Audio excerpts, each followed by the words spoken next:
राज्य सरकार जी जी के जो भी उच्च अधिकारियों की, कलेक्टर, तहसीलदार, सभी डिपार्टमेंट के जी class 1, class 2, class 3, class 4, class 5 जी जी सभी अधिकारियों का मतलब पोस्ट रद्द हो चुकी है। सभी का मतलब क्या कहते हैं उसका कि सभी का मतलब जो पावर है हाँ वो खत्म हो चुका है। नमस्कार, स्वागत है आपका न्यूज़ जनशक्ति में। मैं हूं प्रभुलाल ग्रासिया। आज हम एक ऐसे टॉपिक के बारे में बात करेंगे जिससे और वो जो टॉपिक जिसकी बात कर रहे हैं उस टॉपिक को शायद आप लोग भी 90% उस टॉपिक से अनजान होंगे, और जिस समुदाय विशेष के लिए जो टॉपिक है वो भी इससे 90% अनजान है, और देश के बाकी लोग भी इस टॉपिक से 90% अनजान हैं। हम इस टॉपिक जिस विषय पर हम बात करना चाहते हैं उसको हम उसके गहराई तक जाने के लिए हम हमारे साथ में एक रामा भाई हैं, हम उनसे जानकारी चाहेंगे और उनसे कुछ सवाल जवाब करेंगे। अब जहाँ बात आती है आदिवासियों की, ट्राइबल्स लोगों की, तो आदिवासियों की जैसे ही बात हमारे दिमाग में आती है कि आदिवासी, तो हमारे अंदर एक आदिवासी की ऐसी एक छवि आ जाती है, अनपढ़, मजदूर, गरीब, इस तरह से हमारे मन में एक छवि आ जाती है। क्या ये छवि वाकई सही है या इसके पीछे कुछ और भी है? क्योंकि इससे पहले हम आपको बताना चाहेंगे कि माननीय सुप्रीम कोर्ट के कुछ जजमेंट आए हुए हैं। तो उस जजमेंट के हिसाब से हमने उसमें सुप्रीम कोर्ट ने बताया है कि जो आदिवासी है देश का मालिक है, मूल मालिक है, इस तरह की बातें सुप्रीम कोर्ट ने एक बार नहीं 2, 3 बार, 4 बार उसने बताई है, माननीय न्यायालय ने बताई है। पर फिर भी ये बातें कहीं न कहीं छुपाई गई है, उसको लोगों के सामने ओपन नहीं किया गया। और इसी बीच में एक बात और हमारे बीच में आती है कि भारत सरकार और ऐसी भारत सरकार और एक माजी सरकार करके उत्तराखंड की तरफ उधर होती है, वो बात भी हमारे सामने आई है। तो कहीं न कहीं ये आदिवासी को मालिक साबित करने की तरफ से इशारा करती है या बताने की कोशिश कर रही है कि आदिवासी मालिक है, देश का मूल मालिक है, ऐसा बताने की कोशिश करती है। तो हम इसी सिलसिले में भारत सरकार भी जो है वो भी इसी तरह से बात करती है, और हम जो लोग हैं, बाकी जो 90% जो लोग इस बात से वाकिफ नहीं है या अनजान बने हुए हैं, वो आदिवासी को एक तरह से मजबूर और गरीब और खेतीहर और इस तरह से उसको मान रहा है। आखिर सच्चाई क्या है? आदिवासी वाकई मजदूर है, गरीब है या मालिक है? ये हम अनजान हैं। हम इसी सिलसिले में यहाँ पे हमारे साथ में रामा भाई हैं, एसी रामा भाई, जो ऐसी भारत सरकार कुटुंब परिवार का जो कंसेप्ट है, जो व्यवहार है, उसको अच्छी तरह से जानते हैं, और जो राजस्थान के जो समिति है उसमें एक मुख्य स्थान रखते हैं, जो ऐसी भारत सरकार व्यवहार को बड़ी गहराई से जानते हैं, और काफ़ी साल का इनका अध्ययन है और काफ़ी साल का उनकी प्रैक्टिस है इस बारे में। तो हम उनसे जानेंगे। सर, आपका स्वागत है हमारे चैनल में। Yes sir. आपसे हम जानना चाहेंगे सर कि जो हम बात करते हैं ऐसी भारत सरकार, है ना सर, और इससे पहले भी हमने ऐसी भारत सरकार का नाम हमने पहली बार सुना। हम इससे पहले राज्य सरकार बात करते हैं, केंद्र सरकार बात करते हैं, भारत सरकार भी बात करते हैं, पर हम केंद्र सरकार, भारत सरकार दोनों को एक मानते हैं, और राज्य सरकार स्टेट लेवल की सरकार को मानते हैं हम लोग। तो भारत सरकार क्या है, केंद्र सरकार क्या है और राज्य सरकार क्या है? क्या ये एक हैं, अलग अलग हैं, और आदिवासियों का इससे क्या रिश्ता है? थोड़ा सा बताएंगे आप सर, जो आप कह रहे हो कि मतलब भारत सरकार और केंद्र सरकार और राज्य सरकार मतलब सब एक ही है। जी जी जी। नहीं, ऐसा नहीं है जी गवर्नमेंट ऑफ इंडिया भारत सरकार जी आदि अनादि काल से जी चलती आ रही जी गवर्नमेंट है। उस गवर्नमेंट को हम गवर्नमेंट ऑफ इंडिया भारत सरकार के नाम से जानते हैं। जी। यानी जो युगों सदियों से जो व्यवहार चलता आ रहा है, उस व्यवहार को हम बोलते हैं कि ऐसी अनाज काल पूर्व से जी जो चलता आ रहा अभी भी वर्तमान काल में भी चालू है, और आने वाले फ्यूचर भविष्य के अंदर भी वो चालू रहेगा। जी। हाँ, तो उसको हम मतलब जब से ही सृष्टि की रचना हुई तब से ही चलता आ रहा व्यवहार को हम ऐसी बोलते हैं। ऐसी गवर्नमेंट ऑफ इंडिया, ऐसी भारत सरकार, यानी केंद्र सरकार, ये केंद्र सरकार जो इलेक्शन से मतलब जो बनी हुई है जी। वो मतलब उसका केंद्र सरकार कहते हैं, और उसकी शाखा की प्रशाखा है उसको हम मतलब राज्य सरकार कहते हैं जी। ये मतलब दोनों सरकार अलग अलग हैं। उसका हमारे पास में एविडेंस की तौर पे बात करें हम जी। तो हमारे पास में गवर्नमेंट ऑफ इंडिया भारत सरकार, ये 1 रुपये करेंसी, जी जी ये 1 रुपये करेंसी पुरवार इन्हें साबित करता है। जी जी ये लीगल, ये लीगल टेंडर है। ओके और दूसरी सरकार का ये जो दस्तावेजी पुरावा है जी। इसको हम बोलते हैं प्रोमिसरी नोट। हम्म, ये 2 से लगा करके 2000 की ये जो वेस्टर्न करेंसी है, जी इस वेस्टर्न करेंसी में जी। ये खुद बोल रहा है कि guaranteed by the central government, I promise to pay the bearer. Okay तो ये दोनों सरकार का व्यवहार अलग अलग न जुदा जुदा है। ओके ठीक है, ये कथाई मतलब दोनों एक नहीं है। गवर्नमेंट ऑफ इंडिया भारत सरकार जिसका सारा आज एविडेंस देश के अंदर पैसा, रुपया, टिकट और स्टैम्प्स, सारे जो डॉक्यूमेंट्स एविडेंस है जी। वो उसके द्वारा देश की जो शासन व्यवस्था चलती है। 4 लाइन सार सी ओ शासन छिल मोहर है, रेवेन्यू टिकट है, पोस्ट टिकट है, अदालती टिकट है, वेरियस टिकट है, पैसा जो भी मतलब कोइंस करेंसी है, वो सारी गवर्नमेंट अपने भारत सरकार के है और भारत सरकार के नाम से ही चलता है। और केंद्र सरकार, राज्य सरकार का न तो कोई करेंसी है, न उसके पास उसका कोई उसके गवर्नमेंट का ऐसा कोई उसके पास में एविडेंस डॉक्यूमेंट्स है।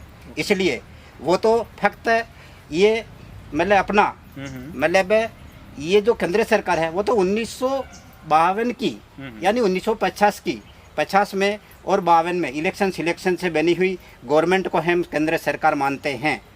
तो उससे पहले भी हमारे पास में बहुत सारे डॉक्यूमेंट्स एविडेंस है जो अंग्रेज के ज़माने के अंग्रेजे के ज़माने के है, जो दस्तावेजी पुरावा है।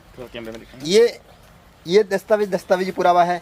ये दस्तावेजी पुरावा मतलब वोटर लेटर, वोटर शेप के अंदर क्राउन का प्रतीक है और ये प्रोमिस है। इसलिए किसी के पास से कुछ लिया है तो ही प्रोमिस देने का फर्ज पड़ता है, फर्ज बनता है। इसलिए ये मतलब ये इसका ये प्रोमिसरी, ये वचनी चिट्ठी है, इसलिए ये वचन में बंधी हुई है। आप कह रहे थे कि एसी भारत सरकार क्या है? सर एसी उसका एंटी क्राइस्ट ईस्वी सन पहले का, उसके अलग अलग मीनिंग्स है, अलग अलग उसका अर्थ है, उसकी अलग अलग परिभाषा है। लेकिन जो एसी भारत सरकार, एसी का शाब्दिक अर्थ ये है कि आदि अनादि काल से चलता आ रहा कुदरती व्यवहार, जो आज से कल से नहीं, जब से ही सृजनहार बाप ने जो इस सृष्टि की रचना की, जब से ये रचना हुई तब से चलता आ रहा कुदरती व्यवहार, उसको हम एसी के नाम से जानते हैं कि एसी भारत सरकार, government of India, AC Bharat सरकार कुटुंब परिवार।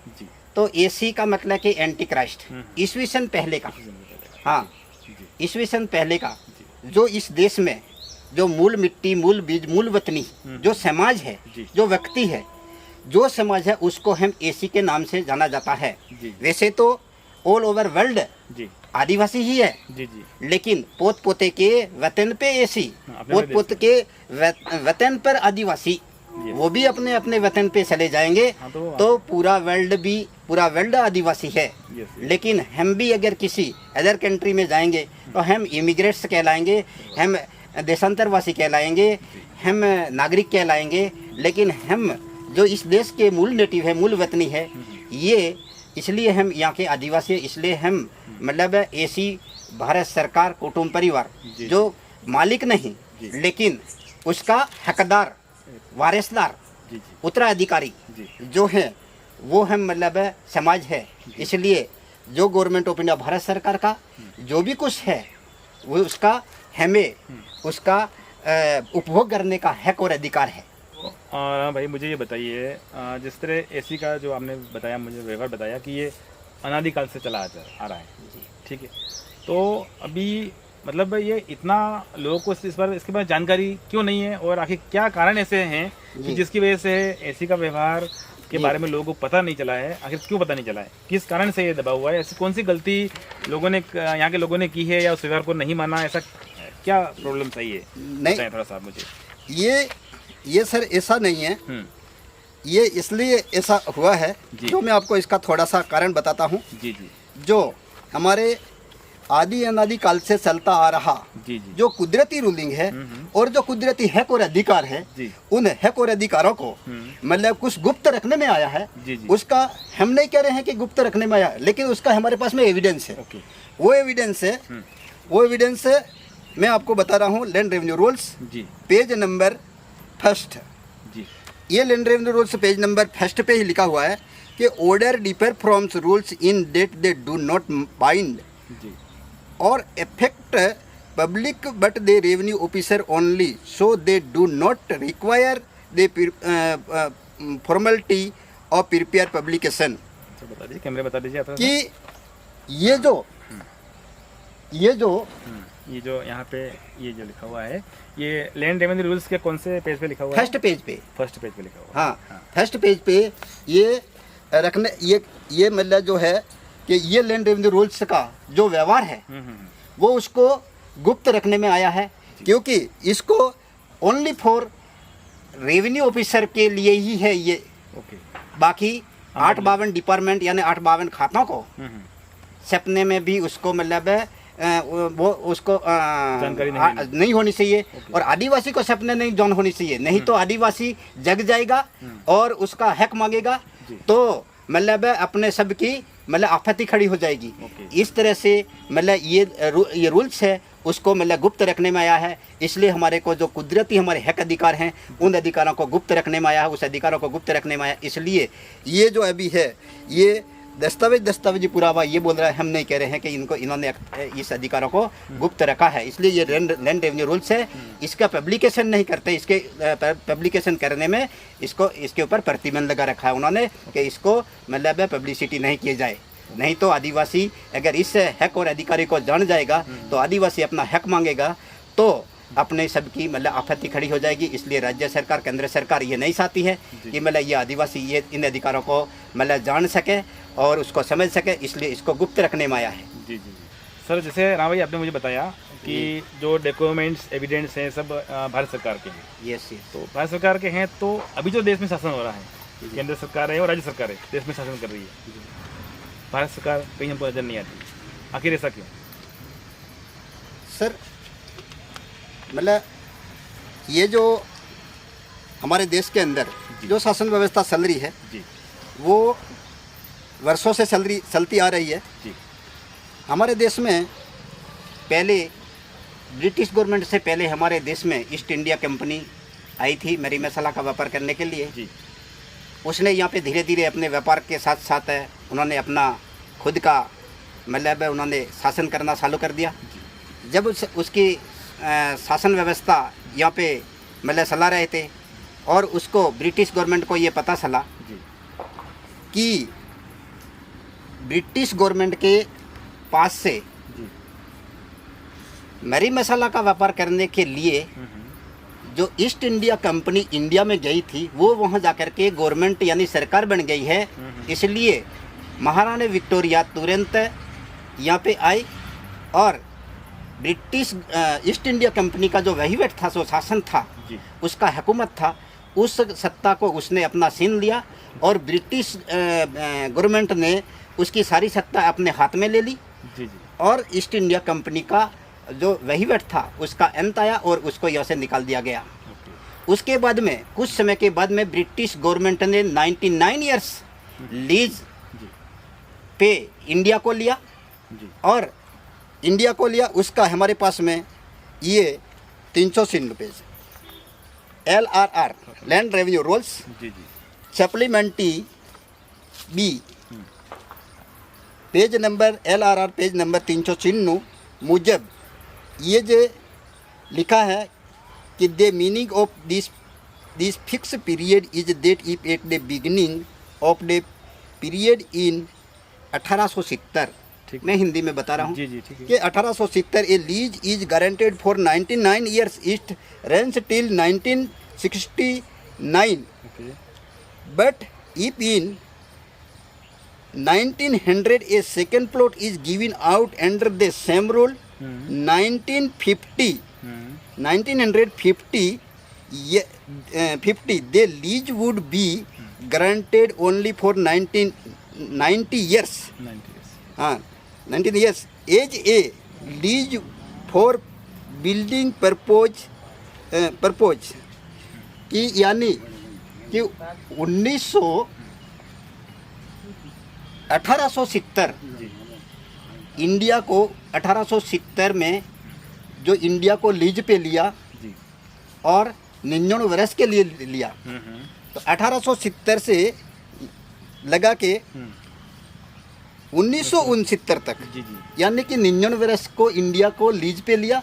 उसके बाद जैसे ही मतलब अंग्रेज यहाँ से देश छोड़ के चला गया, जी और जब 1947 में अंग्रेज अपने देश छोड़ के चला गया, और उसका जब जो वहीवट था कुछ समय पीरियड बाकी था, जी यानी कि पहला तबका जी 1870 उसका समय चालू होता है, पीरियड चालू होता है, जी। और दूसरा तबका 1900 और तीसरा तबका 1950। जब 1950 के अंदर जब ये सेंटर गवर्नमेंट को जो टाइम मिला है वो ओनली फॉर यहाँ पे ये 19 ईयर्स मतलब 19 वर्ष के लिए मिला है। 19 साल के लिए। तो 19 वर्ष का जो उनका 1950 का जो संविधान है जी। वो 1969 में ओके। संविधान पूरा हो जाता है। ओके। इसलिए उसमें सारे आदिवासी के दिए हुए हक और अधिकार, पैसा एक्ट, ग्राम सभा का हक अधिकार, सारे वहाँ पे आकर के उसके एंड हो जाता है, वो ख़त्म हो जाता है। उसके बाद में सेंटर गवर्नमेंट केंद्र सरकार को किसी भी तरह का कोई भी वस्तु का सारी उसकी सत्ता ख़त्म हो जाती है। वास्ते मतलब ये land revenue rules page number 418 पे ये उल्लेख करने में आया है जी कि क्रोनोलॉजिकल टेबल जी showing the currency of rules under successive land revenue act from government order 4269 जी 1918 लैंड रेवेन्यू रूल्स 418 पे उल्लेख किया है कि ये 4/1976 में गवर्नमेंट का ऑर्डर हो गया। ओके। इसलिए गवर्नमेंट का ऑर्डर को उसके सामने कोई प्रश्न नहीं कर सकते हो आप। जी जी ऑर्डरली ऑर्डर एग्री, उसको अपन को एग्री करना ही पड़ता है। तो पूरा देश खालसा हो गया। उसके बाद में किसी भी तरह का उनके पास में कोई सत्ता, पावर, अथॉरिटी, हुकूमत सभी फिनिश खत्म हो गया, ऑटोमेटिक उस टाइम के हिसाब से खत्म होगी, वो खत्म हो गया। टाइम पीरियड खत्म हो गया उसका। हाँ, जी जी क्योंकि पूरा देश खालसा हो गया, ओके। खालसा हो गया। इसलिए उनके पास में किसी भी प्रकार का न तो उनकी ज़मीन है, न उनका पैसा है, न उनका दस्तावेज है, न उनके सार सियासन छिलमोर सिक्का है, कोई भी तरह का डॉक्यूमेंट्स एविडेंस, कोई मिंट मुद्रा उनका है ही नहीं है। इसलिए आज हमारे देश के अंदर पुलिस प्रशासन, जी मिलिट्री जी जो भी मिंट मुद्रा लगाती है जी। वो गवर्नमेंट ऑफ इंडिया भारत सरकार का मिंट मुद्रा लगा करके, और गवर्नमेंट ऑफ इंडिया भारत सरकार के वफादारी में ये मिंट मुद्रा धारण करती है। तो आपका कहना है कि लीगली रूप से जो उनका टेंडर था, जो उनको टाइम मिला था 1969 तक लास्ट था, लास्ट था। तो उसके बाद में जो चल रहा है वो सब कुछ अनलीगल चल रहा है। वो चल रहा है। जी 1950 के अंदर फिर इन लोगों ने जो भी एक पद्धति लेके आए, जी इलेक्शन सिलेक्शन, जी वो 1950 से इन्होंने अपना इलेक्शन सिलेक्शन वाली गवर्नमेंट प्रजातंत्र, government of the people, government for the people, government by the people, लोकतंत्र। हाँ, जनता का जनता के लिए, जी। जनता द्वारा शासन, ओके। वो चालू किया। इसलिए पब्लिक को ये रूल्स का अभी तक उनको ज्ञान नहीं है, ओके। इसलिए जनता भूली भटकी हुई है। ओके। और वो इलेक्शन के जरिए जो शासन चल रहा है उनको ही गवर्नमेंट कह रही है, उनको ही अपना मालिक मान रही है, उनको ही सरकार मान रही है। Okay okay. लेकिन वो सरकार है ऐसा उनके पास में कोई एविडेंस डॉक्यूमेंट नहीं है। नहीं। अगर उनका कोई डॉक्यूमेंट एविडेंस होवे जी जी तो उनके नाम का, अगर उनका कोई, अगर सरकार का कोई, अगर उनके पास में कोई ऐसा जी एविडेंस है तो उनका 4 लाइन सार सियासन सिल मोहर के जी फरते गोल राउंड में गवर्नमेंट ऑफ इंडिया की जगह सेंटर गवर्नमेंट ऐसा उनका होना सही है। तो हम उसको सरकार कहने के लिए तैयार है, सरकार बोलने के लिए तैयार है, जी जी सरकार मानने के लिए तैयार है। लेकिन हमको फक्त सेंटर गवर्नमेंट केंद्र सरकार को सरकार कहना और कहलवाना, मानना और मनवाना, जी। ये एक मूर्ख की माड़ा है। आपका कहना है कि यदि कोई सरकार है तो उसका अपना एविडेंस होना चाहिए। एविडेंस, एविडेंस सब भारत सरकार के बोल रहे हैं। यस, केंद्र सरकार का कोई एविडेंस नहीं, राज्य सरकार का कोई एविडेंस कोई नहीं। एविडेंस नहीं है। यस, Continue करें आगे। इसलिए आज उनके नाम की न तो उनका नाम का पैसा है, जी। न उनके नाम की कोई ज़मीन है। 852 डिपार्टमेंट है ओनली फॉर, वो तो मतलब गवर्नमेंट ऑफ इंडिया भारत सरकार के जी। मतलब कहते हैं कि हम भी गवर्नमेंट का अंग है, गवर्नमेंट का अंग है, गवर्नमेंट का अंग है। लेकिन गवर्नमेंट का अंग है तो कौन सी गवर्नमेंट का अंग है? सेंटर गवर्नमेंट के अंग है कि गवर्नमेंट ऑफ इंडिया भारत सरकार के अंग है? दोनों सरकार का वित्त डॉक्यूमेंट के साथ में उसका खुलासा होना चाहिए, तो ही अपना भ्रम मिट सकता है। अगर डॉक्यूमेंट के साथ में खुलासा नहीं होगा तो भ्रम दिनों दिन बढ़ता जाएगा। हाँ राम भाई, आपने मुझे बताया कि आदिवासी मूल मालिक है, मूल नेटिव है यहाँ का, और उसके ऊपर किसी भी प्रकार का टैक्स वगैरह नहीं लगता। जिस तरह से हमने पहले एक न्यूज़ कवर की थी खेरवाड़ा से, जहाँ पे एसी शंकर भाई ने लाइट बिल नहीं भरने को लेके उनकी काफ़ी बिजली के कर्मचारियों से काफ़ी बहस हुई थी। उन्होंने बोला था कि हम हमारे पे लाइट बिल वगैरह और जो भी टैक्स वो हमारे पे लागू नहीं होते। आखिर आप बताइए कि आदिवासी पे लाइट बिल वगैरह लागू क्यों नहीं होते, और होते हैं क्यों नहीं, क्या इसका क्या कारण है? सर ऐसी बात है कि मतलब कि आदिवासी के ऊपर टैक्स लागू नहीं होता है, जी ऐसा हम नहीं बोलते हैं। जी जी लेकिन गवर्नमेंट का जी जो रूल्स है उस रूल्स से बोलता है LRR 419 मुजब ये मतलब रूल्स बोल रहा है। जी इसमें लिखा हुआ है, मैं आपको ज़रा सा थोड़ा सा रूल्स दिखा देता हूँ। LRR 419 ये बोल रहा है, मैं नहीं कह रहा हूँ, जी जी ये गवर्नमेंट का रूल्स है। जी और गवर्नमेंट का रूल्स ये पूरा इंग्लिश में है। ओके इसमें बोल रहा है कि it is sufficiently asserted but not sufficiently explained that your land revenue in Bombay is not taxation but the natural revenue of the community. It is taxing nothing from the cultivator और from the farm labour only for the land Lord.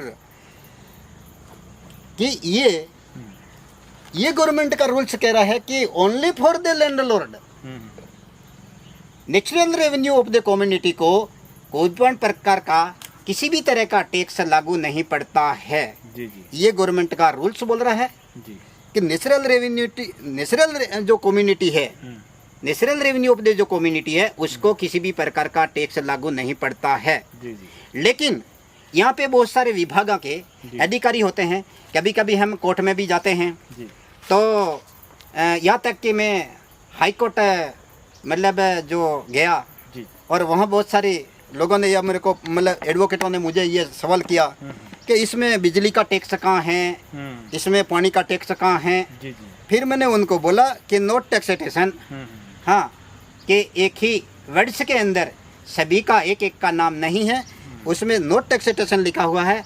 ये किसी भी प्रकार का tax लेने में नहीं आता है, दंड लेने में नहीं आता है, उनसे जमा महसूल लेने में नहीं आता है, उसको किसी भी प्रकार का टैक्स लागू नहीं पड़ता है।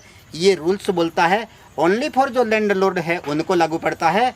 जो मतलब ज़मीन को खरीद करके किसी ने ली है जी और उसने ज़मीन बेसाइती ली है, उसने ज़मीन मतलब दान दक्षिणा में ली है, उसने ज़मीन भेंट पूजा में ली है, जिसने ज़मीन मतलब पट्टा बना करके संपादन से ली है, जो इस तरह से ज़मीन अलॉटमेंट से ली है, इस तरह से ज़मीन लेकर के जो मालिक बन बैठा है उसको लैंड लॉर्ड गिनने में आता है और उसके ऊपर ये टैक्स लागू पड़ता है। आदिम जाति आदिवासी है, वो किसी को मतलब ज़मीन का, वो आदिवासी है, वो ज़मीन का मालिक नहीं है, वो ज़मीन का मालिक नहीं है, इसलिए उसके ऊपर टैक्स लागू नहीं पड़ता है। वो तो ओनली फॉर कल्टीवेटर है, खेडूत में खेत मजदूर है, इसलिए वो उसके ऊपर कोई भी प्रकार का टैक्स लेने में नहीं आता। इसलिए ये गवर्नमेंट का रूल्स कहता है कि not taxation but the natural revenue of the community. हाँ, इसलिए जो कुदरती सर्जित मानव समाज है और जो खेत के साथ में मजदूरी करके जो मतलब अन्न उत्पत्ति करता है, जो काश्तकार उसको कह सकते हैं, किसान कह सकते हैं, उसको खेडूत कह सकते हैं, उसके ऊपर कोई प्रकार का टैक्स लेने में नहीं आता है, क्योंकि वो तो इस देश का अन्नदाता है। खुद के मतलब खुद का जीवन यापन करना और अपने परिवार का जीवन यापन कराना, और जो हमारे देश में जो इमिग्रेंट्स लोग हैं उनका मतलब जीवन चलाना, इसके वास्ते उनके ऊपर कोई प्रकार का टैक्स गवर्नमेंट के रूल्स में ये माफ है, ऐसा मतलब ये रूल्स बोल रहा है। हम नहीं कह रहे हैं कि वो मतलब, लेकिन क्या है कि 852 डिपार्टमेंट के अधिकारियों को, पदाधिकारियों को, किसी भी अधिकारियों को आज ये जो रूल्स दिखाते हैं तो राजस्थान वाले अधिकारी बोलते हैं कि ये तो मतलब बॉम्बे का बॉम्बे नहीं, ये तो लैंड रेवेन्यू रूल्स गुजरात का है। गुजरात का है। तो गुजरात का लैंड रेवेन्यू रूल्स है, तो उसके लिए मतलब ये गवर्नमेंट का रूल्स है। ये मतलब गुजरात लैंड रेवेन्यू रूल्स का मतलब ये नहीं है कि वो गुजरात में ही लागू पड़ता है, ऑल ओवर इंडिया, पूरे देश में ये लागू पड़ता है। और इसके वास्ते ये 8 copies of all such notification are to be sent to the government of India, department of revenue and agriculture bracket C home department letter. ये जो नंबर है जी जी, और मतलब उन्होंने ये एग्रीकल्चर और रेवेन्यू डिपार्टमेंट को ये कॉपी भेज दी है। जी, जी। इसलिए पूरे देश में जो रेवेन्यू जो डिपार्टमेंट है, जी जी, जो रेवेन्यू है वो सर्व का वरिष्ठ है। यस, इसलिए हमारे देश में जो भी रेवेन्यू डिपार्टमेंट है जी। वो 1 नंबर का डिपार्टमेंट है। उसके सभी अंडर में जितने भी डिपार्टमेंट है उसके सभी अंडर में है। इसलिए रेवेन्यू डिपार्टमेंट को ये मतलब कॉपी भेज दी है। तो ये क्यों नहीं जानते हैं, ठीक है। इसलिए मतलब बहुत सारे अधिकारी होते हैं, वो कहते हैं कि हमारे पास में कोई ऑर्डर नहीं है, लेकिन ऑर्डर है, आपके पास में आया है कि नहीं आया है, लेकिन ये तो गवर्नमेंट का रूल्स बोल रहा है ना, इसको मतलब आने और नहीं आने से क्या मतलब है। जी सर, इसके वास्ते ये रूल्स बोल रहा है, उसके आधार से आदिवासी को सर्वे टैक्स फ्री माफ है। ऐसा मतलब ये देश का ये व्यवस्था यानी देश का रूल्स, ये रूल्स बोल रहा है। जी जी सर, जैसे आप बात करते हैं मूल मालिक की, नेचुरल कम्युनिटी की, है ना, और एक बात हम करते हैं नागरिक की, है ना। तो जिस तरह से Aadhaar card, voting card, PAN card वगैरह सब बनाए गए हैं, ठीक है। और आप बात कर रहे हैं भारत सरकार की। तो जो यहाँ के ट्राइब्स है, जो आदिवासी, तो क्या ये नागरिक की श्रेणी में आते हैं या फिर मालिक की श्रेणी में आते हैं? क्योंकि अब इनके पास में भी आधार कार्ड है, इनके पास भी पैन कार्ड है, तो आप बताइए। देखो सर, ऐसी बात है कि मतलब आधार कार्ड, पैन कार्ड, जी voter ID card, election card, जी जी, कोई भी तरह के जो कार्ड बनाए हैं और हम कार्ड धारक बने हैं, जी, उसका सीधा सीधा अर्थ ये है कि कोई भी कागज में, कोई भी उसमें डॉक्यूमेंट में लिखने से जी, जी। या कोई भी उसका कोई आधार बनाने से जी जी, उसकी जो मूल संस्कृति के अंदर, मूल पहचान, हाँ, उसकी संस्कृति के अंदर कोई बदलाव नहीं आता है। नहीं आता, जी जी, अगर जैसे मतलब मैं सपोज मैं एक आदिवासी हूँ, जी जी, मैं आदिवासी हूँ जी। और मैंने आधार कार्ड बना लिया, जी मैंने आधार कार्ड बना दिया, तो क्या मेरी कुदरती संस्कृति है, कुदरती संस्कार है, कुदरती लक्षण है, कुदरती वारसाई है, जी। वो क्या मिट सकती है? क्या नहीं मिट सकती है। जी, हमारी संस्कृति, हमारा कुदरती लक्षण, कुदरती वारसाई, कुदरती जो संस्कार है, जी जी, वो कभी भी किसी भी कागज में लिपिबद्ध करने से उसका हक और अधिकार नहीं तो खत्म होता है, नहीं उसकी संस्कृति मतलब सेंस हो सकती है। जी जी, जी, वो तो नागरिक मिस नागरिक ही रहेगा और नेटिव मिस नेटिव ही रहेगा। टीवी रहेगा। हाँ, वो नेटिव है तो नेटिव ही रहने का है। हाँ, भले ही हमने किसी चीज़ के लिए कोई बनाया है, जी तो जैसे हमने पढ़ाई करने के लिए आधार कार्ड बनाया है, जी, किसी को राशन लेने के लिए किसी ने राशन कार्ड बनाया है, जी जी, किसी ने कह दिया कि आपका ये कर, अगर आप इलेक्शन कार्ड नहीं बनाओगे, यानी इलेक्शन नहीं करोगे, तो आपका कोई भी आपके एरिया में जी, कोई भी तरह का आपका मतलब विकास का काम नहीं होगा। जी, तो हमने हमारा विकास हमारे को ज़रूरी है, जी, तो हमने इलेक्शन कार्ड बना दिया और इलेक्शन कर दिया। इलेक्शन करने से हमारा जो कुदरती जो हक और अधिकार हैं वो कभी मिट नहीं सकते हैं। ओके, इसलिए आदिवासी मिस आदिवासी ही रहेगा जी जी, और नागरिक मिस नागरिक ही रहेगा। नागरिक वो व्यक्ति है जिसने हमारी मातृभूमि और पितृभूमि जो छोड़ करके किसी अदर कंट्री में जा कर के जी, वहाँ का निवासी बना है, जी, वो व्यक्ति नागरिक शब्द उसको लागू पड़ता है। ओके, आदिवासी यहाँ का ही है, पहले उसने सभी तरह के जो कार्ड बनाए होंगे, फिर भी वो आदिवासी की आदिवासी ही रहेगा, क्योंकि उसका मतलब है कोई भी कार्ड बनाने से उसका जो भी हमने आधार कार्ड बनाया है तो हमारे ये सारे फिंगर्स जी ये है, आँख का जो ये है जी तो वो तो डीएनए है, ओके वो डीएनए है, वो तो यहाँ का ही मतलब दिखाएगा ना। जी जी हमने ये जो धरती माता का जो दूध खाया है पिया है जी उससे हमारी जो सृष्टि की जो रचना हुई उत्पत्ति हुई, हमारी शरीर की जो रचना हुई है जी जी वो पीढ़ी दर पीढ़ी चलती आ रही है, वो तो डीएनए तो वही रहने का है। इसलिए डीएनए कभी कागज में लिखने से डीएनए कभी मतलब उसका चेंजिंग नहीं आएगा, ओके इसलिए वो नागरिक मिस नागरिक ही रहेगा। वो जिस देश का जो डीएनए है, वो जिस देश की जो लैंग्वेज है, भाषा है, जी जी जैसे मतलब हमारी दूध की बोली है, हमारी हिंदी लैंग्वेज नहीं है जी जी तो हिंदी लैंग्वेज है वो तो डिक्शनरी बोलती है ओके कि हिंदी लैंग्वेज है वो यूरोपियन की लैंग्वेज है, यूरोपियन की भाषा ऐसा डिक्शनरी बोल रही है, मैं नहीं कह रहा हूँ। ओके इसलिए हिंदी भाषा है वो यहाँ की नहीं, वो तो यूरोप की भाषा है। तो जो भी मतलब हमारे देश में जो भी पब्लिक आई है, जो भी प्रजा आई है, जिस देश से जो भी मतलब लोग आए हैं और इस देश में रह रहे हैं, ठीक है, वो सब नागरिक की श्रेणी में जो आते हैं वो उनका डीएनए टेस्ट से पता चलता है कि कौन नागरिक है और कौन यहाँ का नेटिव है, जी जी ठीक है। हम उसको नहीं कहते हैं, हम उसके साथ में हमारा कोई व्यक्तिगत कोई हमारे उसके साथ में कोई मतलब उसका हम जिसका हमारे उसके साथ में कोई व्यक्तिगत न कोई हम उसका मतलब दुश्मनी नहीं है, जी सर। हम तो सबको साथ में प्रेम से बात करते हैं, हमारे सबके साथ में अच्छा व्यवहार है। लेकिन ये तो गवर्नमेंट का रूल्स कहता है, आप जब भी आए हैं, जब जो लोग आए हैं जी जी हमारे देश में, हमारा जन्म भी नहीं हुआ होगा, जी जी हमारे बाप दादा का भी जन्म नहीं था, जब से इस देश में आते गए आते गए आते गए, ठीक है, तो कितने युगों से आए हैं और अभी भी रह रहे हैं। लेकिन ये तो गवर्नमेंट का रूल्स बोल रहा है जी। कि ये नागरिक है और ये नेटिव है।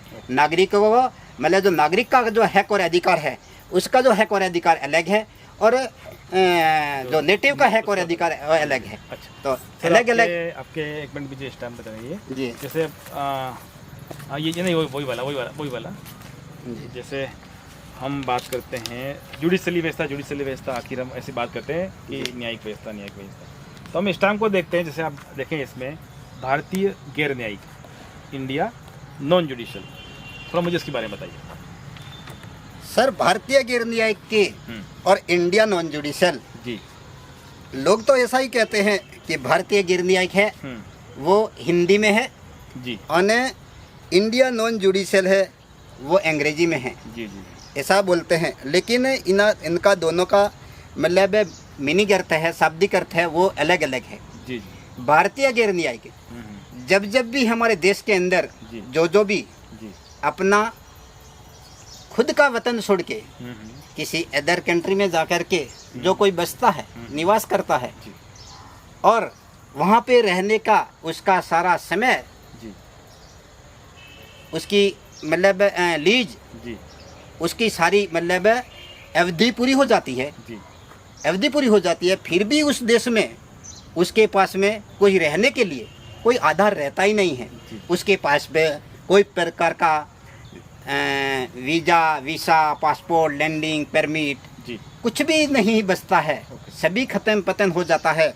फिर भी अगर उस देश में जो रहता है, भारतीय गैर न्यायिक के जो भारतीय है वो वाजिबी नहीं है, ओके भारतीय है वो वाजिबी नहीं है, वो वहाँ पे देश में रह रहा है। इसलिए भारतीय गैर न्यायिक मतलब ये गवर्नमेंट का ये कि भारतीय गैर न्यायिक के वो न्यायिक नहीं है, मतलब जो भारतीय है वो न्याय करने लायक नहीं है। नहीं न्याय करने लायक नहीं, हाँ न्यायिक नहीं है, यानी कि वाजिबी नहीं है, अच्छा हाँ गैर वाजिबी है।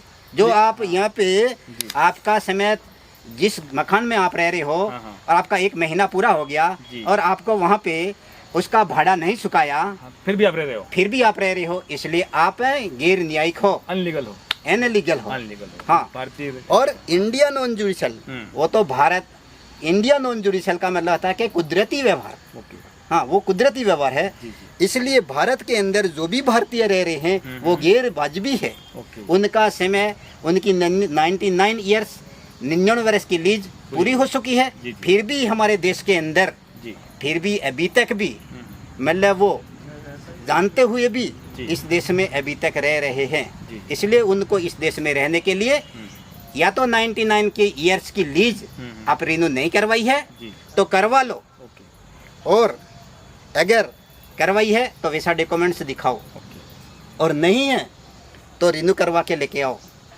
तो ही आपका ये भारतीय गैर न्यायिक शब्द मिट सकता है। नहीं तो आप मतलब इस देश में जो रह रहे हो वो आप गैर न्यायिक हो, वाजिबी नहीं हो। India non judicial, India non judicial का मतलब है कि इंडिया यानी कि भारत, नॉन जुडिशियल का मतलब है कि कुदरती व्यवहार।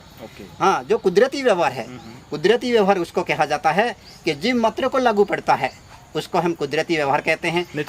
आपको भी मतलब भूख लगती है, नींद लगती है, प्यास लगती है, सब कुछ जो क्रियाएं होती है वो सभी जीवों को जो लागू पड़ती है उसको हम कहते हैं कुदरती व्यवहार। अच्छा, तो मैं आपसे कहना चाह रहा था, जैसे स्टैम्प करवाइए मुझे, एक स्टैम्प है, सारे फैसले कोर्ट के काम वगैरह सब कुछ इस स्टैम्प के ऊपर होते हैं। यहाँ लिखा है इंडिया नॉन जुडिशियल, मतलब ये कुदरती देश है। हाँ, कुदरती देश में जुडिशली व्यवस्था चल रही है। हाँ, है ना? हाँ, ये हो रहा है ना सर? बिल्कुल।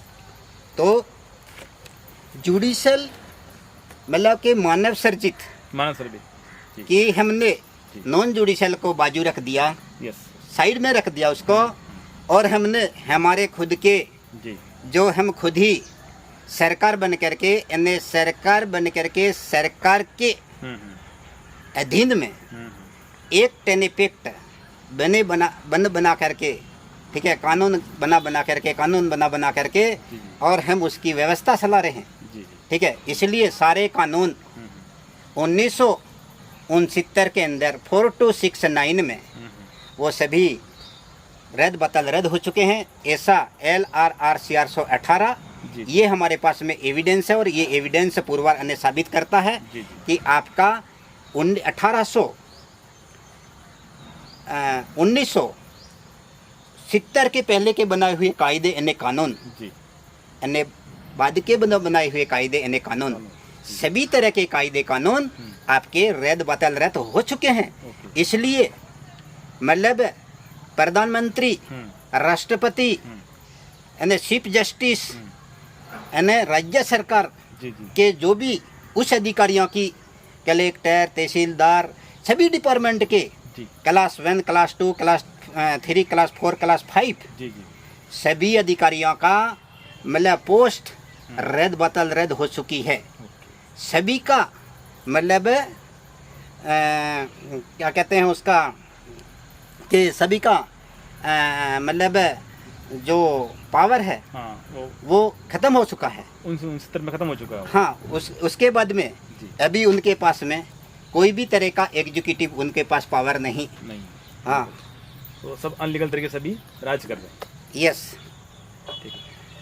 चलो, ये थे हमारे बीच में ऐसी रामाबाई गरासिया, जिन्होंने राज्य सरकार, केंद्र सरकार और भारत सरकार के बारे में हमें विस्तार से बताया, और भारत सरकार क्या है इन्होंने भी हमें विस्तार से बताया, और जो चीज़ें हैं कुछ काफ़ी एविडेंस है जो आम पब्लिक से और जिस कम्युनिटी की हम बात करते हैं उससे भी छिपाई गई है, वो भी इन्होंने बताने की कोशिश की, और काफ़ी अच्छी जानकारी दी है। आप हमारे साथ बने रहिए, और रामाबाई के वीडियो को आप देखिए, और हमारे चैनल को सब्सक्राइब कीजिए, शेयर कीजिए और लाइक कीजिए। धन्यवाद।